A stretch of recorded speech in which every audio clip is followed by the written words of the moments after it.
What's up, bros and brodettes? Brock Lee here. Just wanted to come and talk about what I learned at Taft that really helped me in high school. And it has to do with grit. You know, once I got to high school, I realized that Taft really prepared me to really get my grind set on and like just figure things out and work hard when things were tough. Because guess what? It is tough. But if you don't have that grit, it's gonna be even harder. So be like me and figure out how to find grit every day in everything you do. Hello, Taft Tigers. Mr. Gilchrist here. This week, we're starting a new trait for our character education session. The next 2 weeks, we're going to be talking all about grit. And grit is all about putting your nose to the grindstone and just working hard. This is a personal favorite character trait of mine. When I was growing up, I never felt like I was the most talented or most intelligent kid around. And so I didn't always have things come to me naturally. But what I did have was the ability to work hard. And for a lot of instances in my life, I just worked harder than many others, and I was able to find success in that way. And that is an important thing for young people to learn.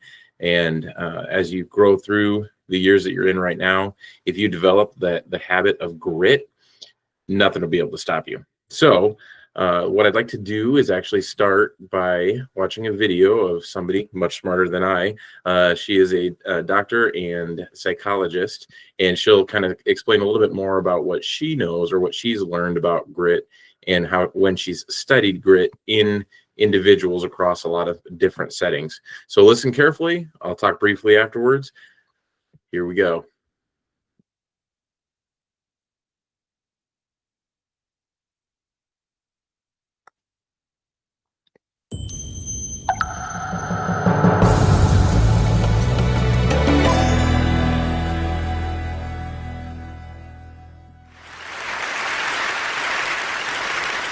When I was 27 years old, I left a very demanding job in management consulting for a job that was even more demanding, teaching.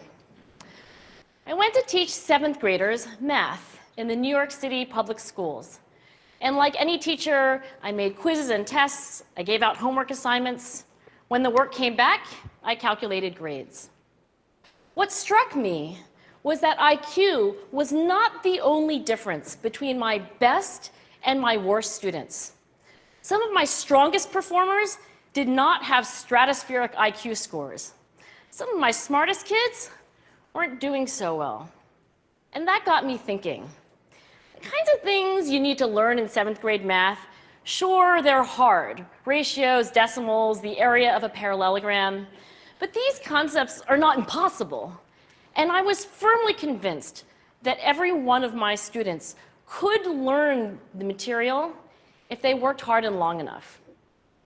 After several more years of teaching, I came to the conclusion that what we need in education is a much better understanding of students and learning from a motivational perspective, from a psychological perspective. In education, the one thing we know how to measure best is IQ. But what if doing well in school and in life depends on much more than your ability to learn quickly and easily? So I left the classroom and I went to graduate school to become a psychologist. I started studying kids and adults in all kinds of super challenging settings. And in every study, my question was, who is successful here and why? My research team and I went to West Point Military Academy. We tried to predict which cadets would stay in military training and which would drop out. We went to the National Spelling Bee and tried to predict which children would advance farthest in competition. We studied rookie teachers working in really tough neighborhoods, asking which teachers are still going to be here in teaching by the end of the school year. And of those, who will be the most effective at improving learning outcomes for their students? We partnered with private companies asking which of these salespeople is going to keep their jobs and who's going to earn the most money. In all those very different contexts, one characteristic emerged as a significant predictor of success. And it wasn't social intelligence, it wasn't good looks, physical health, and it wasn't IQ. It was grit. Grit is passion and perseverance for very long-term goals. Grit is having stamina.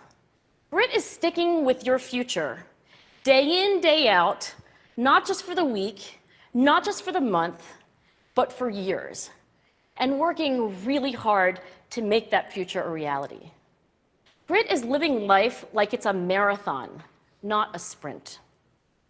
A few years ago, I started studying grit in the Chicago public schools.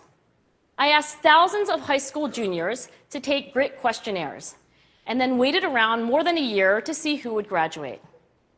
Turns out that grittier kids were significantly more likely to graduate, even when I matched them on every characteristic I could measure. Things like family income, standardized achievement test scores, even how safe kids felt when they were at school. So it's not just at West Point or the National Spelling Bee that grit matters, it's also in school, especially for kids at risk for dropping out.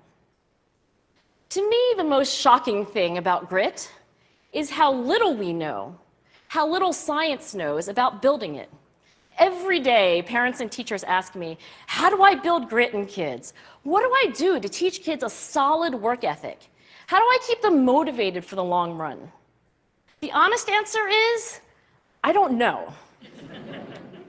What I do know is that talent doesn't make you gritty. Our data show very clearly that there are many talented individuals who simply do not follow through on their commitments. In fact, in our data, grit is usually unrelated or even inversely related to measures of talent. So far, the best idea I've heard about building grit in kids is something called growth mindset.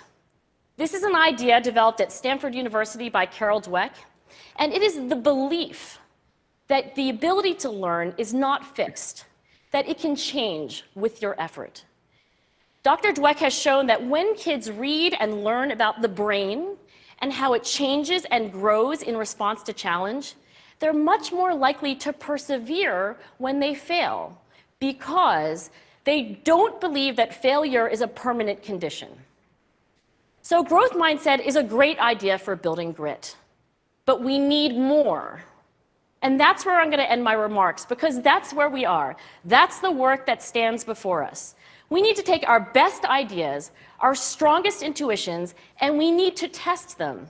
We need to measure whether we've been successful, and we have to be willing to fail, to be wrong, to start over again with lessons learned. In other words, we need to be gritty about getting our kids grittier. Thank you.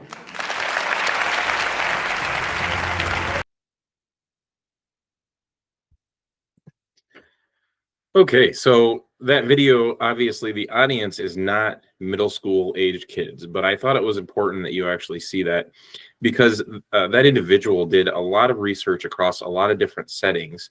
And although she was talking to individuals such as teachers or your parents, that type of audience, I think it's important for you to hear it so that you can know as a young person that the ultimate decider in how gritty you are is you. Being or having grit, it all starts right here and right here. So when you get up in the morning, how is your mindset? Are you thinking, okay, I'm going to have passion and perseverance for my long-term goals? And when you talk about being at Taft, we are an educational institution. So when you talk about grit, when it comes to educational institutions, it's very important that you understand grit has to do with coming to school and being the best student you can be so that you can attain the most knowledge as you enter into your next level, whether that's going to be 7th grade, 8th grade, or 9th grade.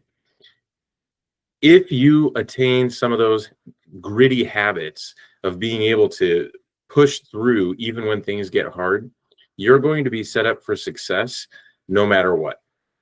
So that's what I want to encourage with you this week and the next week and for the rest of your life. The most successful people, whether it be students, athletes, whether it be professionals, salesmen, any type of individual is always going to be more successful if they're able to learn how to have grit. With that, I'll end it, and you guys have a great day.